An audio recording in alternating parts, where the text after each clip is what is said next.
Hello, purun investor lan pedagang. Karo kowe sistem guru markets. Ayo miwiti karo sawetara informasi ringkesan babagan perusahaan. Yen perlu, sampean bisa ngaso video. Sampean bisa nimbang saben parameter perusahaan kanthi luwih rinci. Kita bakal nganalisa indikator kinerja saiki perusahaan Global Business Travel, ticker GBT. Review iki digawe nggunakake informasi wiwit 28 Juni 2025. Miturut klasifikasi Guru Markets organisasi Global Business Travel kalebu subkategori Recreation Tourism, 16 perusahaan sing melu pambiji. Skor sakab kanggo perusahaan ing pitakonan, -3 saka 10 terms. Skor rata-rata kanggo subkategori punika, 2,9 terms. Yen katon banget jembar, ing kabeh pasar saham minangka wutuh. Kita waca sing skor rata-rata kanggo kabeh kita pasar saham minangka kabeh punika 1,8. Marang rating -3 poin kanggo perusahaan Global Business Travel. Bandingake dinamika rega saham perusahaan Global Business Travel lan saham subkategori. Kita bakal weruh sing liwat 12 sasi enggo bareng perusahaan Global Business Travel Group Inc. nuduhake owah-owahan 1,1%. 38,5% nglawan owah-owahan rega ing subkategori. Kapitalisasi pasar perusahaan Global Business Travel gunggungipun $3,8 miliar. Kapitalisasi pasar subkategori punika $289 miliar. Regane buku perusahaan kira-kira ing $1 miliar. Kapitalisasi buku subkategori punika $25 miliar.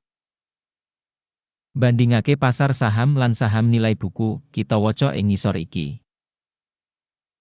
Saham dikuasani Global Business Travel Group Inc. ing subkategori ing kasus taksiran kapitalisasi pasar 1,068%. Regane buku 4,483%. Taksiran bagian organisasi saka pasar lan kapitalisasi neraca saka subkategori apik 1 titik. Ayahan finansial organisasi kang gunggungipun $1.428 miliar. Utang kanggo nilai buku punika 130% saka ibu kutha perusahaan. Taksiran ayahan finansial perusahaan, olo -1 titik. Rasio nilai pasar saham kanggo laba perusahaan yaiku 0. Kanthi rata-rata ing subkategori 30,9. Rasio rega kanggo earnings perusahaan dibandingake perusahaan ing subkategori banget olo -2 terms. Media WI kanggo pungkasan 12 sasi iki -$44 mayuta-yuta.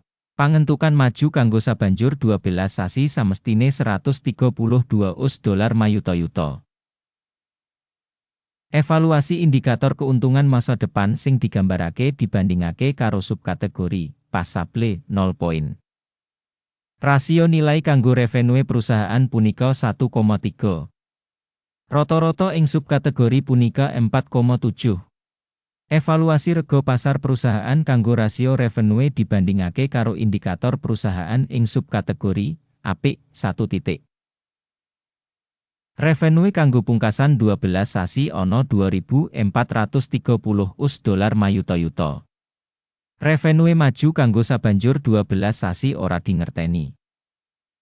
Taksiran saka samestine indikator revenue mangsa dibandingake karo pratandha perusahaan ing subkategori olo -1 titik. Wates dodolan -1,8% karo rata-rata 15,1% kanggo subkategori. Asesmen bati dodolan dibandingake karo pratandha ing subkategori pasable -0,5 terms. Bagian perusahaan ing subkategori dening nomor personel punika 13,576%. Yaiku 1.171% luwih saka pangsa kapitalisasi pasar. Jumlah ibu kutha, saben pegawai perusahaan, padha karo $172.000. Lan ing subkategori ana $2.181.000. Evaluasi modal pasar perusahaan saben karyawan dibandingake karo indikator ing subkategori, apik 0,5 poin. Bati perusahaan saben karyawan minus $2.400. Kanthi rata-rata kanggo subkategori $70.600. Evaluasi bati saben karyawan dibandingake karo indikator ing subkategori, tolet minus 0,5 poin. Revenue perusahaan saben pegawai $135.000. Ing subkategori $467.000. Evaluasi revenue saben karyawan perusahaan dibandingake karo indikator perusahaan ing subkategori, tolet minus 0,5 poin. Posisi cendak 2,5% dibandingake karo rata-rata subkategori 2,4%. Indikator teknis resi 14 nuduhake tingkat 55% kanggo perusahaan Global Business Travel Group Inc. Dene ing subkategori tataran resi 14 kurang luwih 64%.